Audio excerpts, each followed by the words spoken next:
If you identify yourself as an empath, you know it feels like both a blessing and a curse.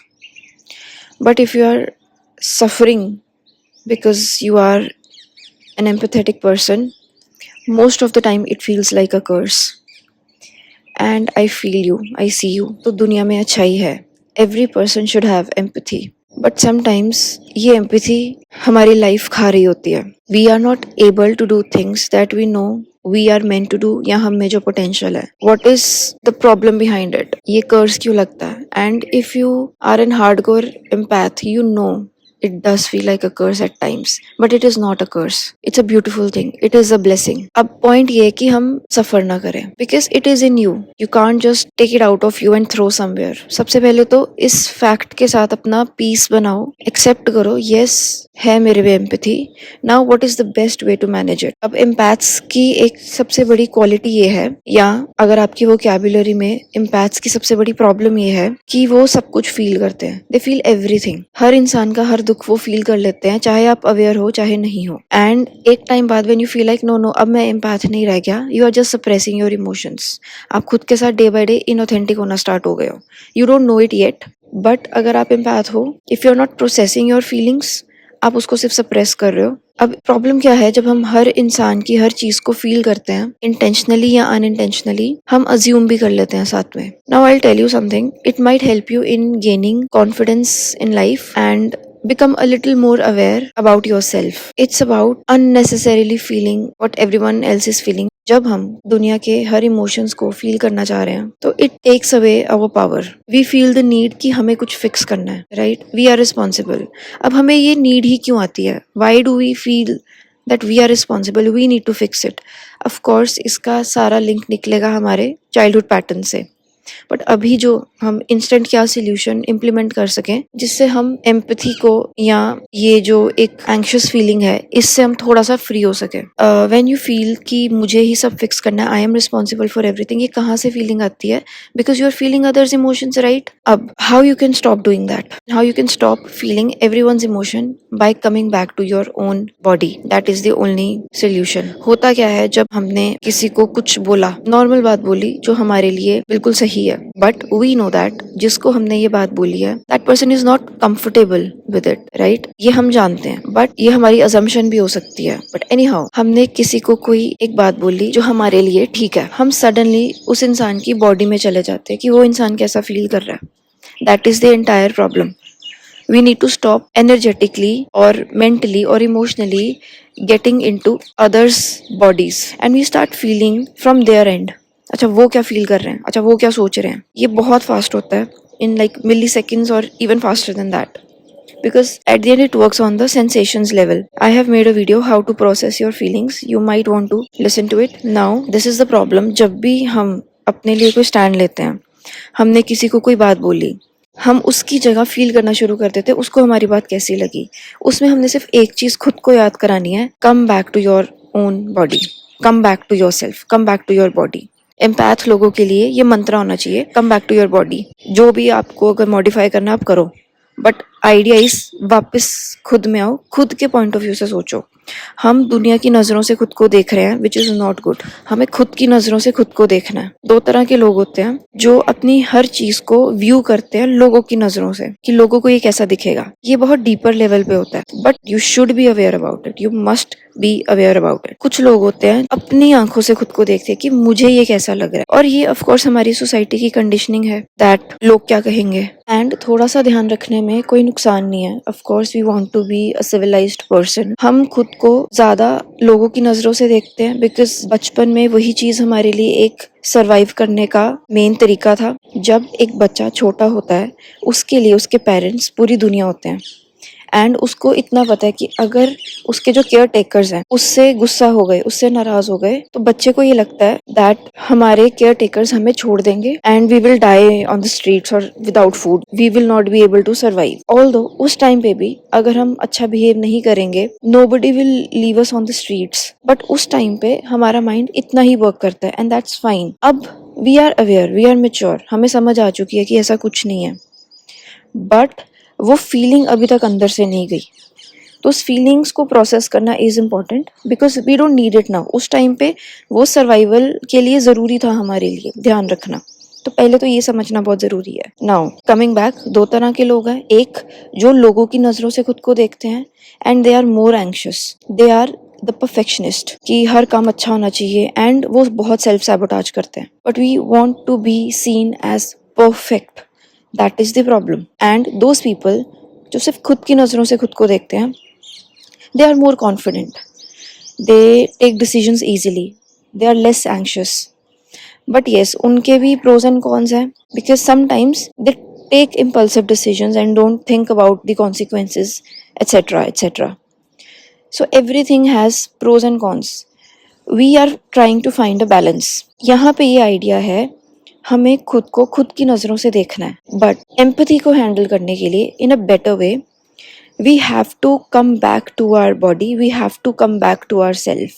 For example, you are at a senior position in your company and you have an employee who messed up and you know you have to fire that employee. You have given that employee several chances because you are a good person. That's good. You have given that employee several chances, even more than the person deserved. Now it's time to fire that employee and you have to do it.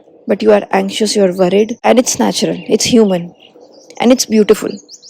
But बहुत ज़्यादा reason इसका ये है, you are thinking from their perspective.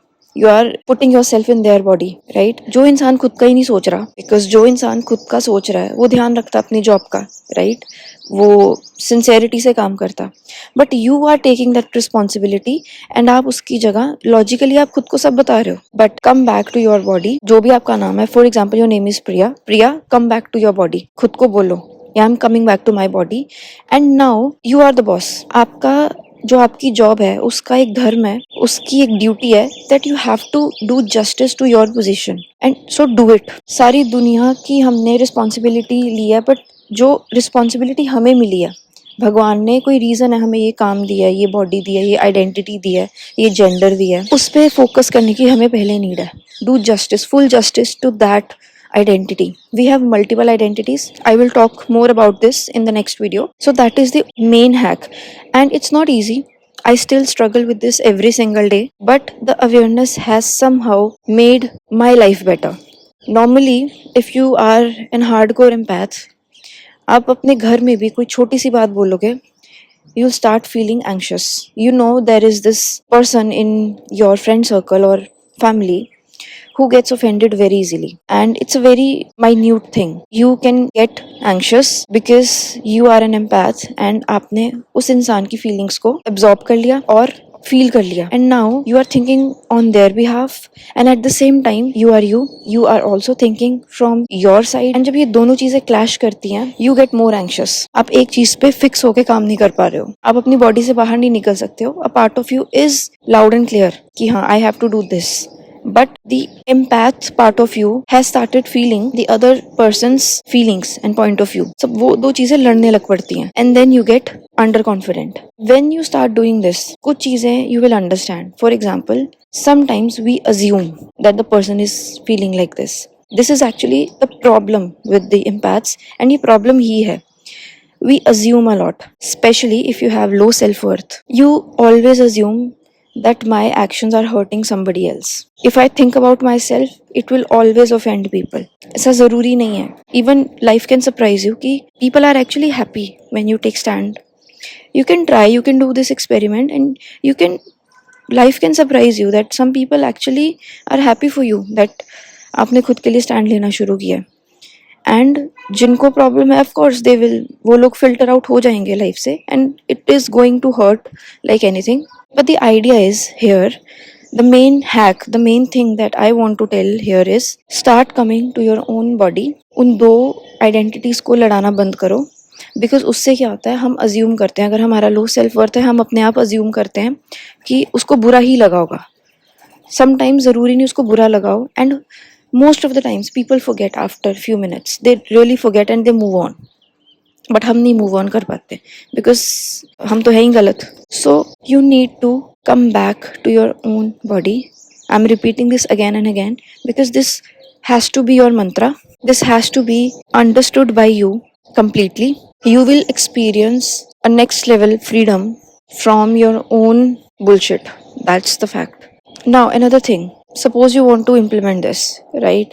And you forget. जब कोई situation हुई, आप भूल गए उसको implement करना. So don't beat yourself up. It's okay. Try again. I have this favorite mantra, and it has helped me to be kind with myself.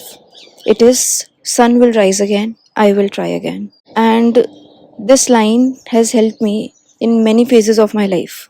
I'm sharing this line with you if it helps you, because when we are on the path of self healing, we are not at all perfect. We are far from perfect. Sometimes we leave everything for a month or two, but then we come back. The idea is कि हमने खुद के साथ kind रहना है. It's okay अगर आज नहीं हुआ हम कल ट्राई करेंगे, and it goes for everything. But अगर हम अवेयर होना भूल गए, इट्स ओके हम दोबारा ट्राई कर लेंगे. दोबारा भूल गए हम दोबारा ट्राई कर लेंगे. So start with becoming aware and telling yourself to come back to your own body, and then focus on that कि what should I do, और मैं क्या सोच रहा हूँ.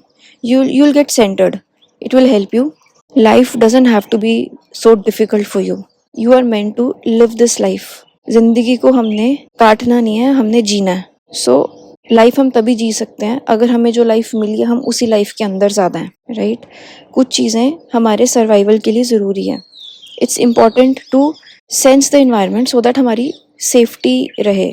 कई बार हम कुछ ऐसी प्लेसेस पे जाते हैं, we need to be aware कि हमें वहाँ सेंस करने की नीड है कि ये जगह मेरे लिए सेफ है या नहीं है, या जिन लोगों के मैं साथ हूँ. We need these qualities, we need those traits. And empathy, we need it, because फिर लाइफ वर्थ लिविंग ही नहीं रहेगी. We need to be there for each other. If not for empathy मैं ये वीडियो ना बना रही होती. We need empathy to uplift each other, to share what we know with each other, to make a peaceful and harmonious community where we can all feel seen, जहाँ हम we can all feel heard.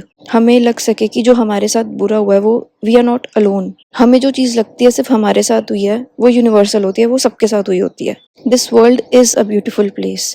Your empathy is a blessing. You just don't know how to balance it, how to handle it. So this is this one thing that I discussed with you about being an empathetic person. To conclude, stop putting yourself in everybody else's bodies.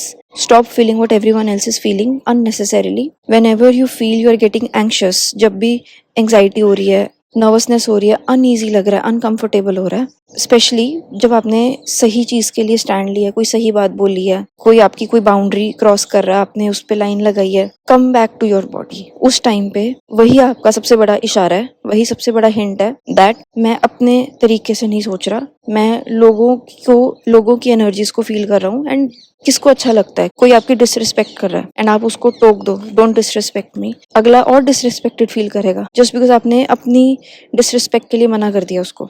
So nobody likes it. कभी भी आप किसी के आगे कोई boundary draw करोगे, people will hit it because उनको अभी तक उनको आदत है. बट कुछ चीज़ें हमारी ऐसी होती हैं जो सिर्फ एम्पैथ समझ सकते हैं, या वो लोग जो एंग्शियसली अटैच्ड हैं, कि हम कुछ छोटी सी बात भी बोलते हैं और अगले का एक अजीब सा एक्सप्रेशन भी हमें देखने को मिला. वो इंसान भूल चुका है, that person has moved on. हम नहीं निकल पाते हैं उस चीज़ से बहुत देर तक. If you are suffering from this thing, ये चीज़ आपको जीने नहीं देती है. This really drains your confidence.